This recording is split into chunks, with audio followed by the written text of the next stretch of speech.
Hello everyone. Red Dead Redemption 2 is one of my most favorite video games ever in the world. And I've also gone so far as to 100% complete it on Xbox. But today I am on PC. And I want to show you guys something.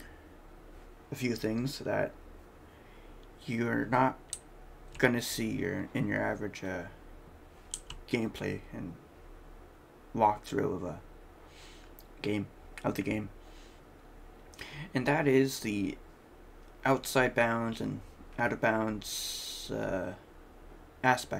landscapes of the game. We're going to start today by looking at the state of Ambarino, which is the large icy mountain area that you first start out the game in. Over here we have the aftermath of an avalanche, which you really aren't going to see if you look at it. I think you might be sure you might see that like the cliff in the middle, but you're not going to see all the little broken trees down here. If we turn right over here, we start to encounter this dried riverbed, and if we go further up it, encounter rocks, and around this area animals also spawn, like deer, but I don't think they have any AI really.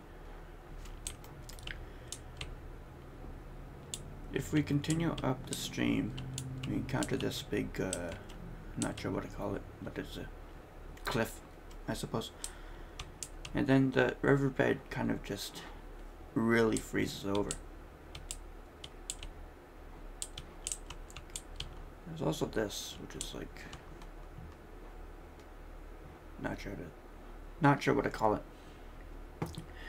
But another thing is that we also have this frozen lake here, and you're never really gonna see this in game.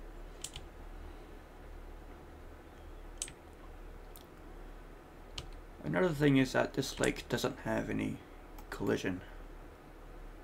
It's just a texture here.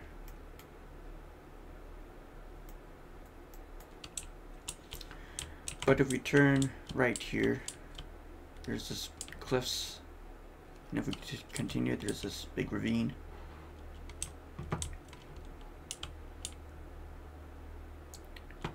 There's also this mini ravines, I guess, and this big one. By this point, we enter into the area that you encounter in the second mission of the game, where you try to go and rescue John.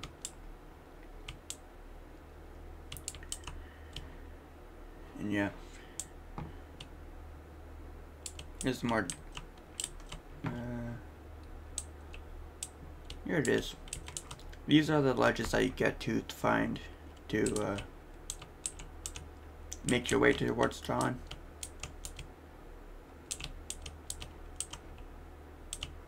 Here's the ledge that he was sitting at, and you bring him up and save him. Roanoke Ridge doesn't really have much going for it in terms of out of bounds, but there's a chance that you may have encountered this big waterfall right here. This is the place where you can find the legendary moose, and I think also a legendary fish in this lake here. Anyways, you can't go up this waterfall normally because it's too high and it's too big and it's out of bounds. But with the powers of out of bounds camera, we can go up this river here, and eventually we're going to find ourselves a little lake. This lake also doesn't have collision like the other frozen lake in Ambarino. You kind of just walk under it. Here's Saint Denis, There's only really a few moments in the game where we can get a good aerial view of the world, and that's only if you play the mission with the hot air balloon in it late into the game. And even then, you don't really get a good look, because you have clouds that are obstructing your view. I think Rockstar did a really good job at making this city feel a lot more dense than it actually kind of looks like. It makes it feel a lot more bigger. Here's a look at the world from a much more higher up angle.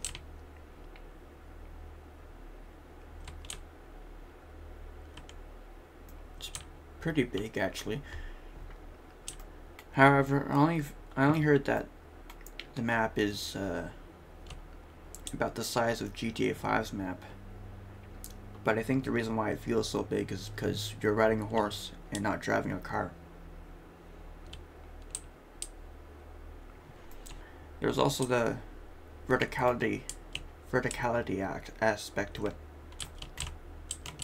where it's very easy to find yourself on a very high mountain peak, with no effort. Because most of the time you're kind of looking at the ground and your camera's pointed at the ground.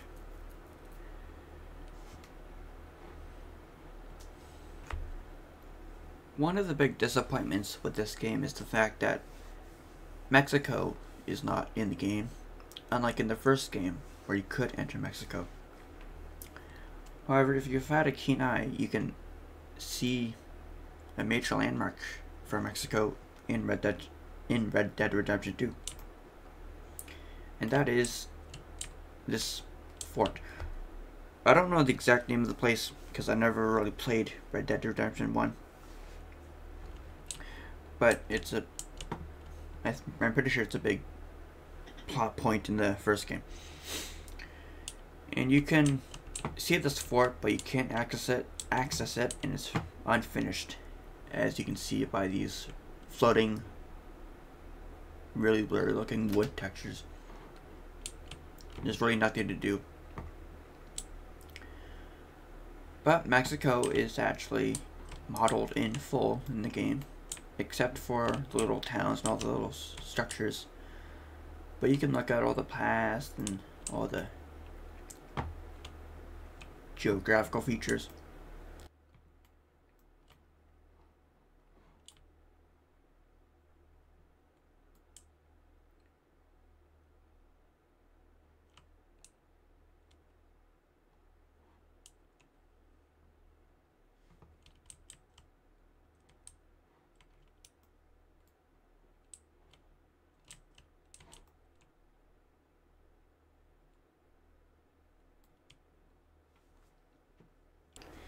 In Chapter 5, you and some members of the gang go to a tropical island called Guarma. Now this island is actually very, very huge, which is a major step from what it was initially going to be. It was actually going to be very small. Very small. And if you don't know, it's actually kind of rendered weird. So we're here in America in the game. But now if we go over here, if it'll load, we are in Guarma.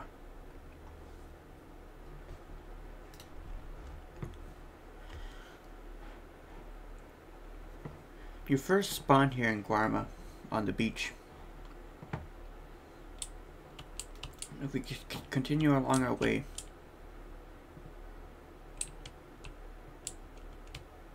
I believe this is where we find the rest of the gang members, but then we're captured. Eventually we're taken to the plantation. Oh, there's also this cool arch.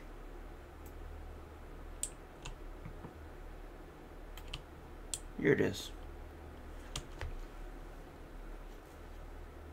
See, any sign of civilization on Guarma is a pretty cruel and desolate place, because everyone wants to attack you if you get too close.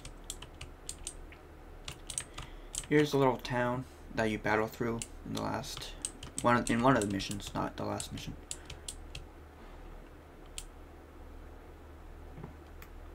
Here's also the old fort.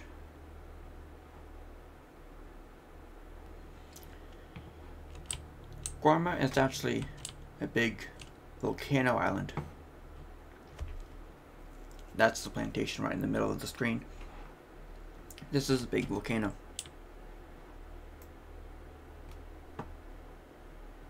Has a bunch of valleys and plains, or I'm not sure really. I don't think we were ever meant to explore this. With a few out of bounds glitches, I'm pretty sure you can explore all of this and walk on it. Guarma also has a weird, like, sister island right there. And I believe it also has another one. But you can't explore it, you can't go on it, because of the way the game renders the map and the terrain. So it's there in the distance, tempting us for the rest of the time.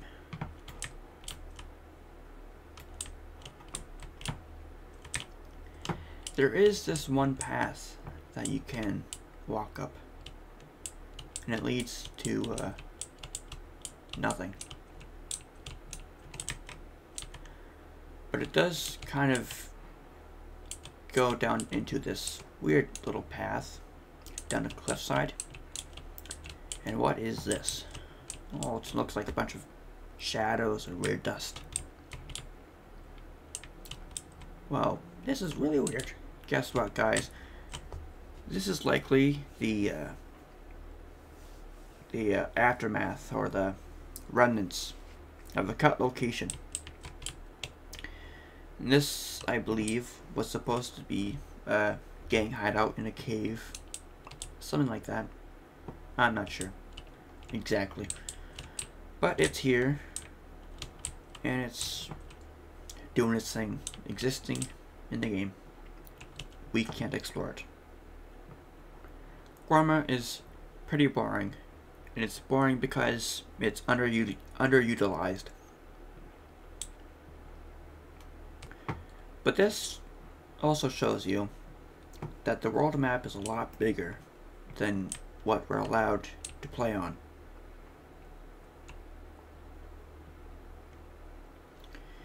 It's basically just nothingness, flat terrain with a few bushes and trees that has no collision that you can't walk on.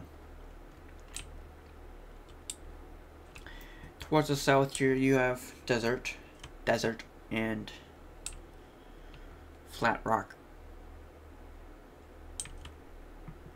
And eventually, as we approach the true end of the map, we get this. It kind of just seeps off into the sea. It's also one big rectangle, or square, where it has its corners. And along the western edge, it starts to get a little bit more vertical. If we venture into the land, it's very desolate and very empty.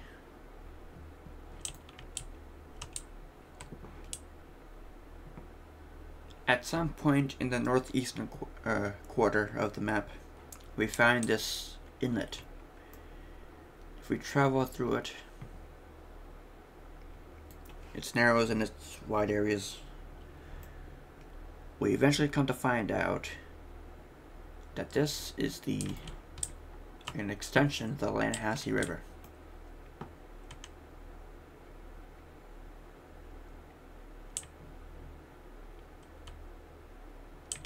Beyond this point, you can't do anything with the map. Going a little bit east, we find this big huge plain that we can't do anything with.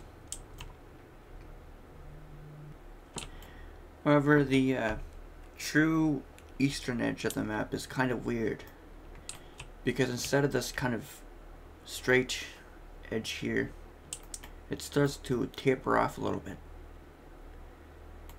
And it starts to start going inland.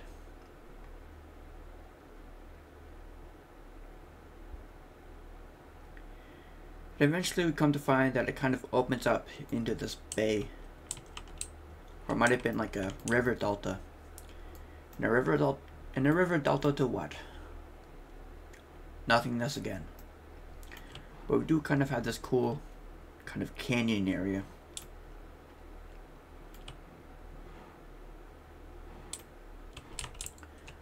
But yeah, this map is pretty big, and it's very, very empty when compared to all of it.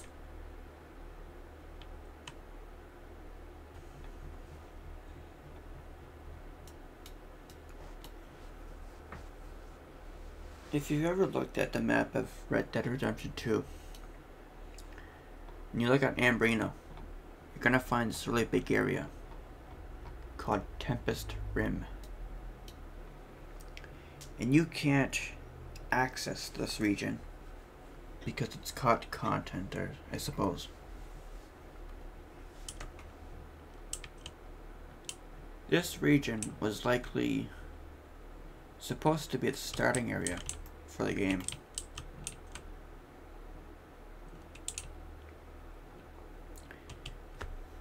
And at some point in the development of the game, it was cut and moved towards this area where we get the modern Coulter and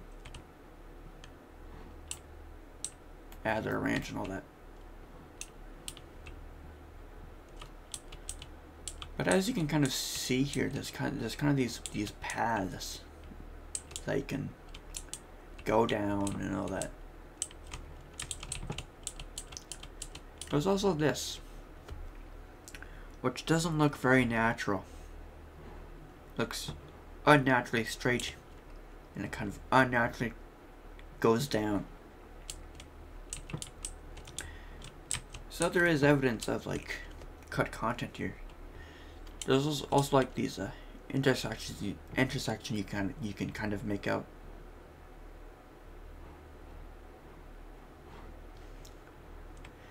There is simply just a lot of content here that's kind of hidden from you, and not to sound like I don't know, but it's like it's taken from you. We don't really have access to these areas. But I suppose we must look modest and humble and say that the world we have now, the map that we have now, is plenty fine. There's lots to do in this game, and I think any more would kind of overload us. But anyways, that's the end of my video. I hope you like it. I'm not sure if I'll do any other Red Dead Redemption 2 videos like this. If you would, I kind of also have another idea that's kind of brewing up in my mind, but I'm not sure if you guys want to see that. Anyways, thanks for watching. I hope you subscribe to the channel and leave a like, and also leave a comment. Thank you.